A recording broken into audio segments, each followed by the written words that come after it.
Abra sua Bíblia no livro de 1 Coríntios, no capítulo 11. Lembre-se que estamos estudando o livro de Coríntios, a carta aos Coríntios, e toda vez que a gente chega num domingo de ceia, a gente pula lá para o capítulo 11 para falar um pouco do que Paulo ensinou a respeito da ceia. Nós vamos ler só dois versículos, o verso 25 e o verso 26. Por semelhante modo, depois de haver ceado, tomou também o cálice, dizendo: este cálice é a nova aliança no meu sangue. Fazei isto todas as vezes que o beberdes, em memória de mim. Porque todas as vezes que comerdes este pão e beberdes o cálice, anunciais a morte do Senhor até que ele venha. O mês passado nós fomos ao capítulo 11 e falamos sobre, na noite em que foi traído, ele tomou o pão. E hoje nós vamos falar sobre este cálice, é a nova aliança no meu sangue. Tenha sempre em mente que Jesus é a origem, destino e o centro de todas as coisas que vemos e tudo que existe e subsiste. Ele é a razão de tudo existir. Ele é o início para que tudo existisse, e Ele é o final, aonde tudo converge. Por isso Ele é alfa e ômega, e sustentador de tudo que foi criado, e de tudo que existe. Tenha isso em mente, porque quando a gente está na ceia, ou quando nos reunimos, ou quando pensamos na nossa existência, para qualquer coisa, Jesus Cristo é início, fim e centro de tudo para nós. Costumamos tratar Jesus como algo periférico, costumamos colocar a nossa fé em Cristo como um adereço, mas ela tem posição central para tudo que somos e para tudo que fazemos. É pensando nisso que a gente vai para o texto da ceia, quando o apóstolo Paulo diz àqueles irmãos da igreja de Corinto, que na noite em que foi traído, Jesus tomou o pão, depois tomou o cálice e disse: esse cálice é a nova aliança no meu sangue. Vamos entender essas palavras. Aliança. Quando era dito isso, e quando Cristo disse isso aos seus discípulos, na mente do judeu, um entendimento sobre aliança vem à tona. O que ele está falando? Ele pegou o cálice e falou sobre aliança. Isso a gente entende. Isso fazia parte da tradição do judeu. Você, quando lê o Antigo Testamento, você vai ver vários momentos onde Deus fala sobre o seu pacto, a sua aliança com o ser humano. Quando o homem peca, e Adão cai, e todos nós pecamos, vem um sacrifício, Deus cobre a nudez do homem, e faz ali um pacto dizendo que da descendência da mulher viria aquele que pisaria a cabeça da serpente. Mais adiante a gente vê Noé, que sai da arca e Deus faz com ele uma aliança, e diz para ele: eu não vou mais destruir a terra com o dilúvio, e você vai multiplicar a sua descendência, tudo aquilo que eu estou dizendo para você e que eu criei, você vai cuidar. Como alguém que lembra tudo que ele havia dito a Adão, um recomeço a partir de Noé. Mais adiante no capítulo 12, depois no capítulo 15, uma aliança de Deus com Abraão, dizendo a ele: você vai sair da tua terra e eu vou te levar para a terra que eu vou te mostrar. Eu vou te dar uma terra, vou fazer de você uma nação, eu vou te abençoar, e em você outras famílias na terra serão abençoadas. Eu vou te dar uma terra, vou fazer de você um povo, vou te abençoar e você vai abençoar os outros. Depois, mais adiante, Deus faz também uma aliança com Moisés, que é repetida depois em Deuteronômio. A aliança que Deus faz com Moisés diz respeito à possessão da terra e ao desenvolvimento do povo naquela terra. E depois com Davi, mais adiante, em 1 Samuel 7, ou melhor, 2 Samuel 7, quando Deus diz a Davi que não faltaria um herdeiro dele no trono, e que aquele povo seria o seu povo abençoado, que Deus o governaria. Enfim, passando bem rapidamente, todas essas alianças, na verdade, nos parecem ser uma única aliança, ou um único movimento de Deus em direção ao homem. O homem que peca se desliga de Deus e por isso morre, ainda que respirando, está morto no seu pecado, vê o movimento de Deus na sua direção para trazê-lo de volta à sua comunhão e à própria vida. Quando a gente fala de pacto, de aliança, isso envolve duas partes: compromissos, direitos e deveres. No caso onde Deus faz um pacto e uma aliança com o homem, Ele assume toda a responsabilidade. Ele diz incondicionalmente: vou fazer de você um povo. Nos parece que a promessa de Deus a Abraão é central, e ela engloba todas as outras alianças, no sentido de que tornar o homem livre, salvo, tornar um povo, e esse povo abençoado, que cuidaria do que existe e seria uma bênção, permeia todas as alianças, ou uma única aliança, proclamada em diferentes momentos. A gente costuma dizer que há um fio de ouro que passa por essas alianças, e você lê as, entre aspas, diferentes, mas são a mesma. A direção do homem, ou melhor, a direção de Deus, o movimento de Deus em direção ao homem, de salvação, de formação de um povo, de proclamar as suas virtudes como Deus, de tomar para si esse homem e de pagar o preço pela sua redenção.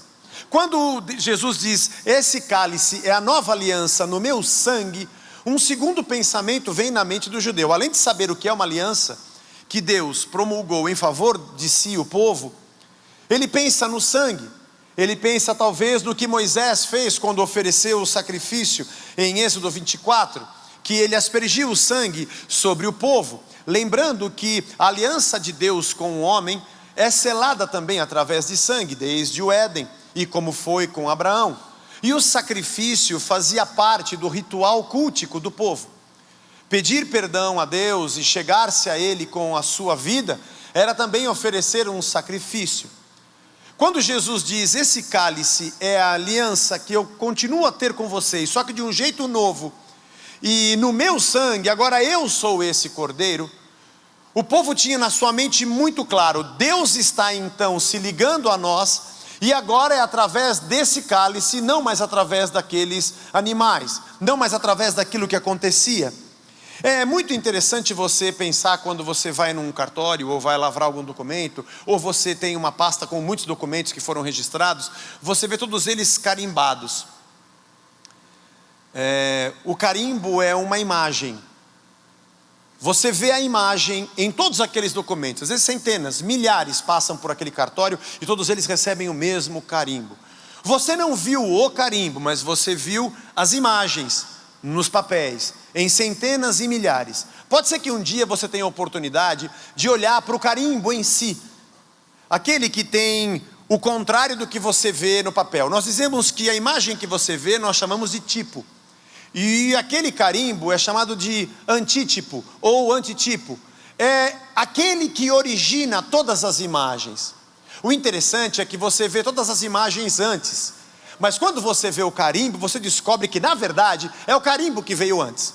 Apesar de você conhecê-lo depois de ter visto os documentos, a primeira coisa que vem à sua mente é que não é o carimbo que veio depois das imagens, mas são as imagens que vieram depois do carimbo, apesar de você não conhecê-lo antes. Pensando na imagem da ceia, quando eles pensam na aliança, no sangue, e olham para Cristo, esse ajuste deve ser feito. Nós pensamos assim: quer dizer então que lá no Antigo Testamento, ou na época do povo, nos pactos e nas alianças com Deus, o sacrifício de um animal era colocado e o sangue derramado era um sinal do perdão, da aliança de Deus, etc. E agora Jesus vai fazer o papel daqueles animais. Ou aquelas alianças promulgadas, agora Jesus vai dar continuidade a elas. Ou aqueles sacrifícios, agora ele vai fazer como se ele fosse um dos animais. Certo? Mais ou menos. Errado.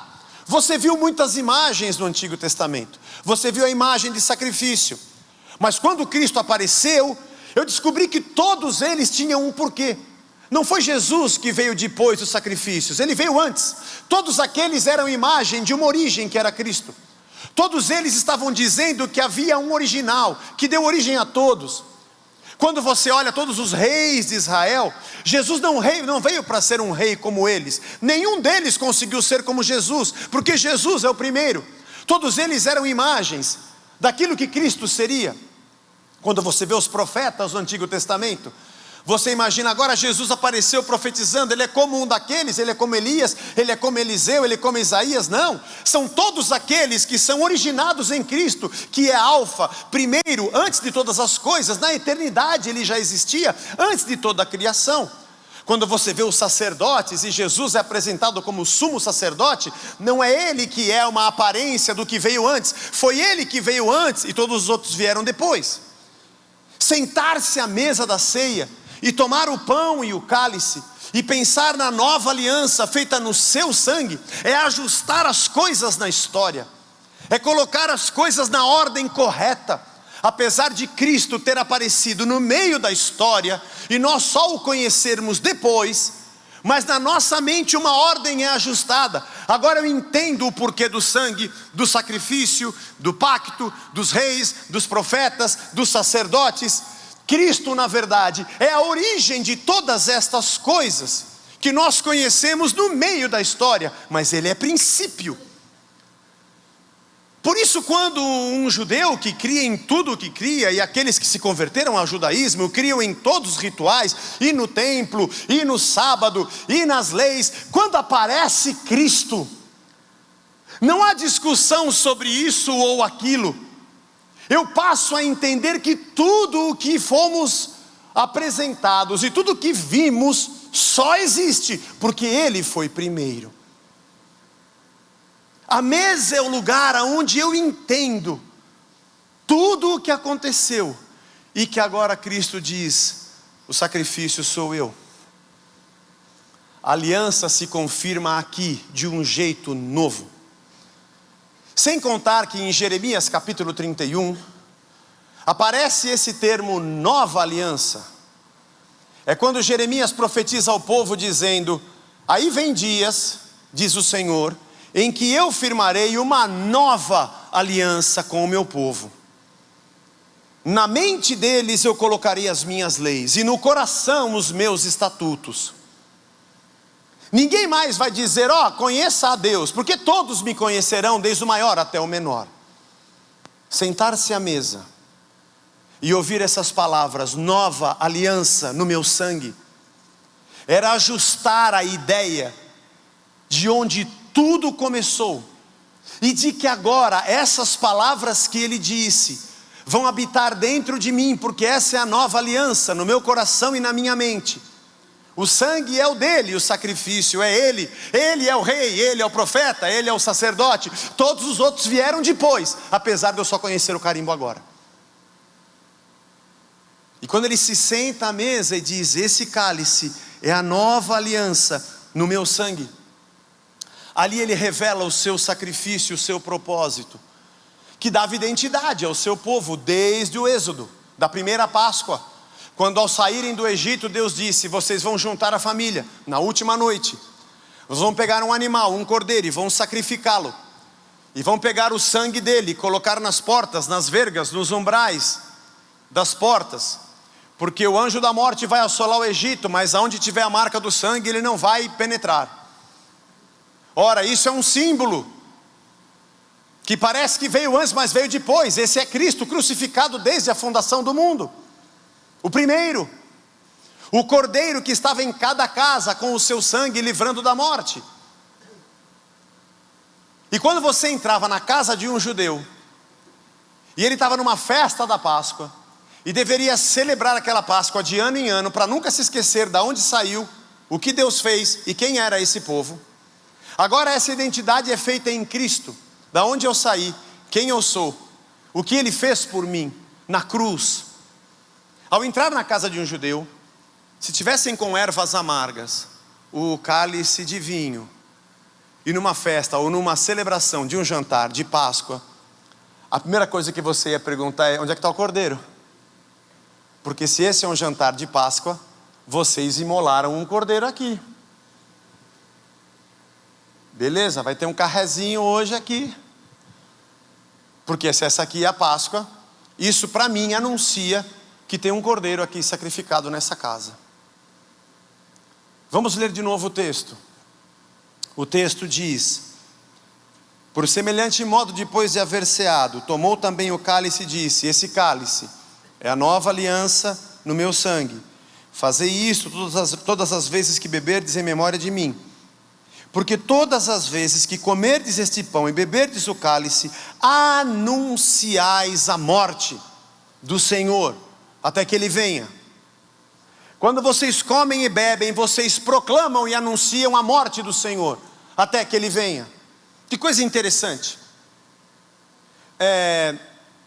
Na cerimônia da Páscoa, eles têm o hábito de tomar 4 cálices de vinho, no meio da cerimônia.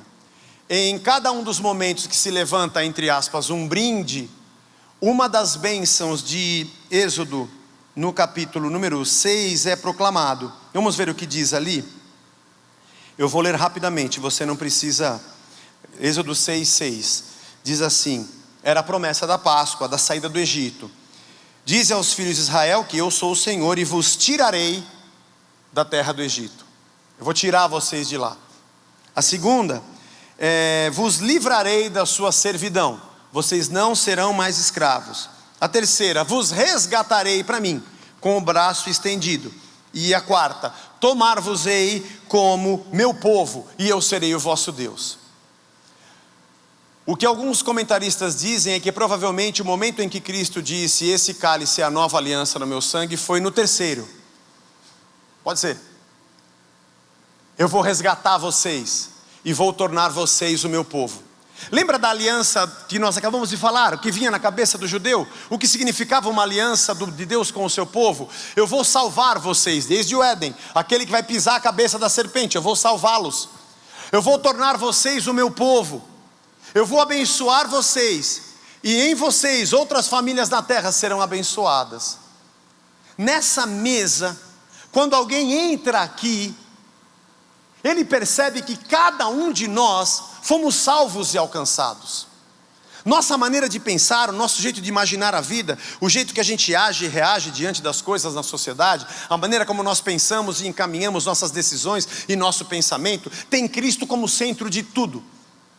Porque Ele é Senhor da nossa existência, é Senhor da nossa mente, é Senhor das nossas decisões. Aliás, não vivo mais eu, mas Cristo vive em mim. E porque eu encontrei a Cristo, eu encontrei a minha origem, eu encontrei de onde tudo veio, eu encontrei o primeiro, que deu sentido a tudo que eu vejo, a toda a criação, a tudo que eu enxergo, a tudo que eu percebo.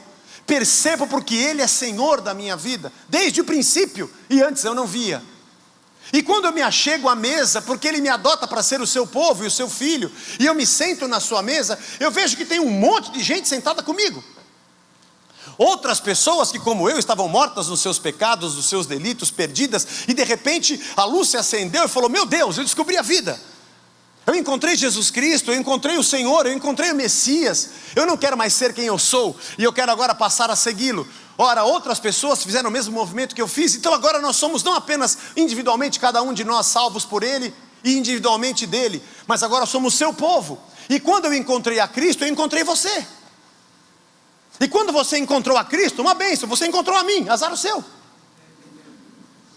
Nós encontramos a Cristo, e nós encontramos a nós mesmos, nos descobrimos, nos enxergamos como gente restaurada por Cristo e povo de Deus, e filhos de Deus. E agora encontramos a nós mesmos, encontramos uns aos outros, encontramos a comunidade, e todos nos sentamos ao redor da mesa. Que mesa é essa? Onde o Cordeiro é central, aonde a minha aliança com Deus, a minha ligação com Ele, não tem uma parte minha, não tem algo que eu paguei, foi Ele que fez por mim, unilateralmente e incondicionalmente. Eu apenas compreendi que nele estava a minha vida, porque Ele era a vida, e a vida era a luz dos homens. E eu disse: eu não posso mais viver nas trevas, e Ele é central para todos nós.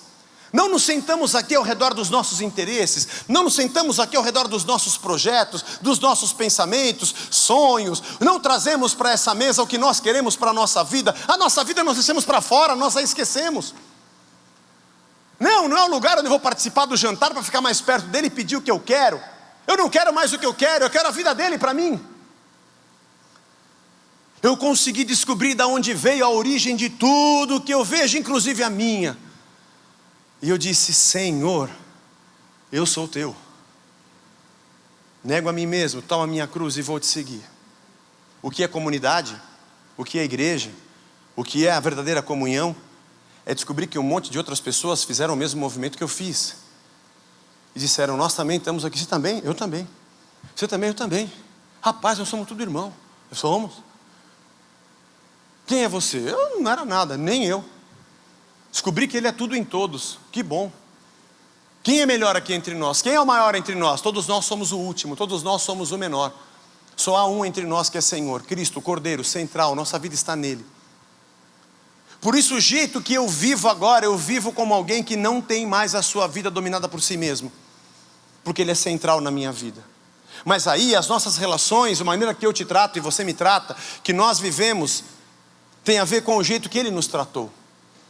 Porque sentar nessa mesa, que eu não paguei o jantar, que eu havia agredido a Deus com o meu pecado, e Ele fez um pacto, e agora, de uma maneira nova, reafirma através do sangue do seu próprio Filho, pacto que eu não pago, mas Ele paga no meu lugar. Eu entendo que o que de graça eu recebi, de graça eu preciso dar. E eu digo, Jesus, eu estou sem graça aqui. Eu estou sem graça aqui porque não era para eu estar sentado nessa mesa, não era para eu ter comunhão contigo, para dizer a verdade, não era nem para eu estar vivo. E pelo que nós fizemos como pecadores, a única resposta que nós teríamos do Senhor é tchau. Mas ao invés do Senhor, que é Deus, Senhor, Criador, sustentador de tudo, se aproximar de nós, ao invés de dizer, e agora me paguem pelo pecado, o Senhor pagou no nosso lugar. Ao invés de dizer, vocês têm que se pôr no seu lugar, o Senhor nos colocou junto com o Senhor na mesa, no seu lugar. Ao invés do Senhor vir aqui apontando o dedo, acusando e dizendo, vocês são culpados, o Senhor levou a nossa culpa.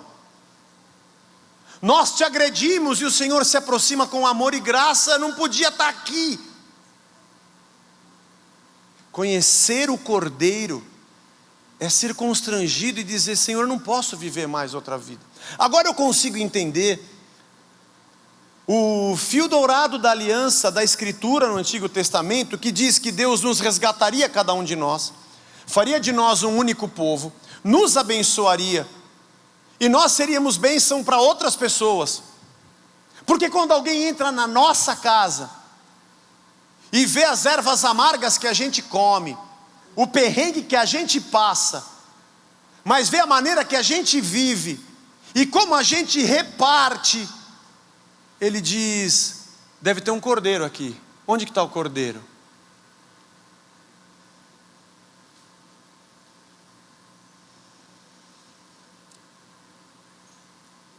A igreja não é esse ambiente onde alguém entra para dizer, onde é que está o balcão?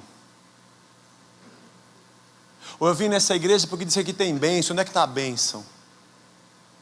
Eu vim aqui porque disse que aqui tem milagre e prosperidade, onde é que estão essas coisas?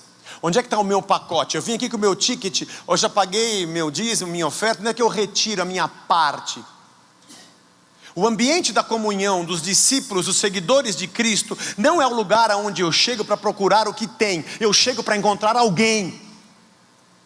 E se eu vejo que é um jantar de Páscoa, que tem gente repartindo pão, que tem gente repartindo cálice, que tem gente dando de graça o que de graça recebeu, isso me espanta, porque isso não é o jeito normal do mundo viver. Pessoas não se doam, pessoas não se sacrificam e pessoas não repartem, elas acumulam, elas ajuntam e são reconhecidas pelo que têm e não pelo que dão. Mas o Cristo faz o inverso desse mundo.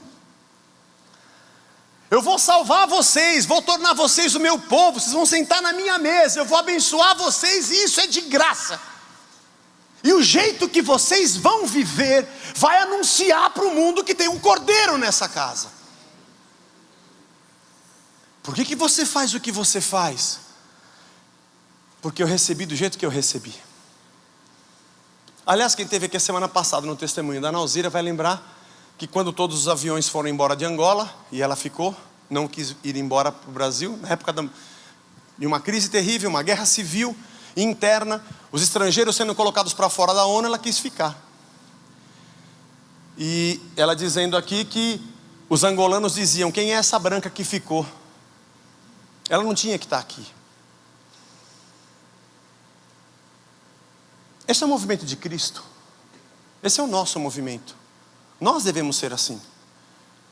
E se Jesus é Deus, Ele é perfeito, Ele não deveria estar aqui.